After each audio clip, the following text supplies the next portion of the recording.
Hi, I'm John. I'm one of the range associates here at Vance Outdoors. Today I'm going to be going over the parts of some of the popular guns out today.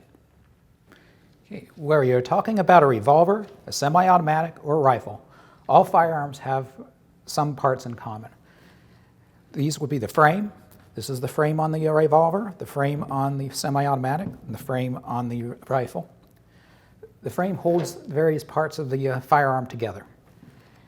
Inside the frame, you're going to have the action. The action is inside here, and here, and in here. The action is what causes a firing pin or a hammer to strike the back of the bullet and fires the bullet off. The other part is the barrel. This is the barrel on the revolver, the barrel on a semi-automatic, and the barrel on the rifle. And that's just telling the bullet where to go. Okay. Now here we have two revolvers. This one has an internal hammer, and this one has an external hammer. Now, in addition to the frame, the action, and the barrel, the revolvers will also have a cylinder. This is the cylinder release, and then they'll have an extraction rod, which helps you remove the spent casings from the cylinder after you're done shooting. Now, this is a single action and a double action revolver. Right now, if I pulled the trigger, it'll move the hammer back and then drop the hammer. That is two different actions. So that's where the double action term comes from. Now, if I decided to cock this firearm, that makes the trigger pull a lot easier and a lot shorter. All pulling the trigger does now is drop the hammer. That is single action.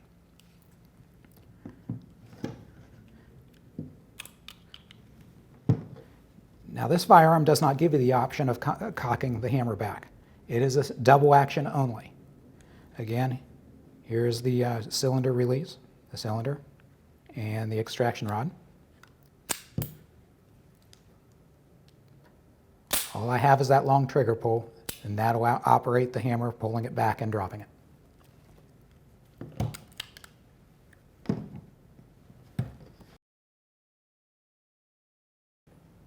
Okay, here we have two semi-automatic handguns. This is a Glock. This is a 6 Sauer 1911. Now, in addition to the frame, the action, and the barrel, a semi-automatic will also have your slide. Here's your slide catch. This is your magazine release. And this Glock has a trigger safety right here. On this 1911, this is your slide catch, which also doubles as a takedown lever for when you're disassembling it to clean it. Here's your slide. This is a manual safety. You have a hammer back here, and this also has a grip safety here. Okay. Now on the 1911, this is your magazine release. No bullets in there. When you do load that, you will pull the slide back. Notice the hammer is still back. This is your safety. Safety is off. Now notice when I pull the trigger, the hammer does not come back. It's a single action only.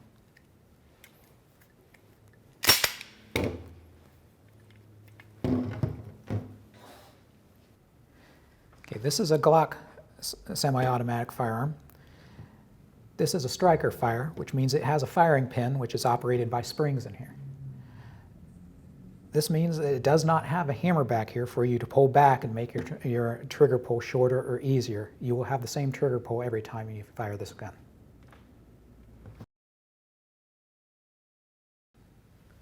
Here we have three semi-automatic handguns. This is a SIG Sauer P320. This is a Glock 19.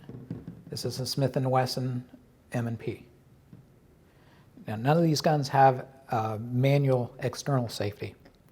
All three of them do have internal safeties, though. If you were to drop one, you do not have to worry about it firing. Now, the SIG Sauer does not have any trigger safety. The Glock does have a bladed trigger safety here. That prevents the trigger from being pulled unless your finger is properly on the trigger. So I cannot pull that back, but once I'm on that trigger safety, I can pull the trigger back. The Smith & Wesson is similar to that, only this has a hinged trigger.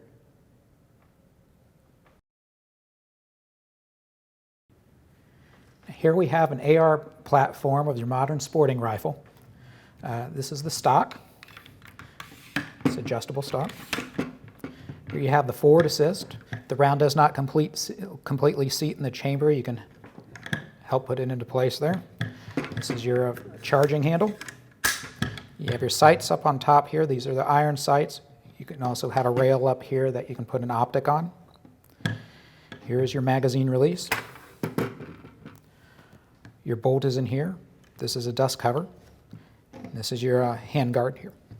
On the other side, we have your fire selector switch. It's on safe now. Now it is on fire. And this is your bolt catch.